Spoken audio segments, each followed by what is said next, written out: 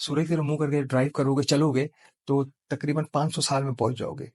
देखिए जो ये घोड़ा है वो 21 या 22 मील चलता है, 21 या 22 मील फी घंटा की रफ्तार से चलता है। अगर मैं उसको 21.5 ले लेता हूँ, 21.5 मल्टीप्लाई करता हूँ मैं 24 से एक दिन में, मल्टीप्लाई करता हूँ 360 दिन से, कि कमरी साल 360 दिन होता है, और मल्टीप्लाई करता हूँ 500 से, यानी कि मैं 21.5 multiply by 24 multiply by 360 multiply by 500, तो ये बनता है 9,28,80,000 मील ये बनता है। और अगर साइंस क्या कहती है, तकरीबन कहती है अप्रोक्सीमेटली 9,30,00,000। यहाँ हज़रत अली अलैहिस्सलाम की कैलकुलेशन कहती है 9,28,80,000, और वो साइंस कहती है अप्रोक्सीमेटली 9,30,00,000। अगर इसको मैं किलोमीटर में करूं ये हज़रत अली की कैलकुलेशन को, तो तकरीबन 14,94,75,871, यानी कि 149475871। हज़रत अली अलैहिस्सलाम के बारे में पढ़ना मुझे बहुत अच्छा लगता है।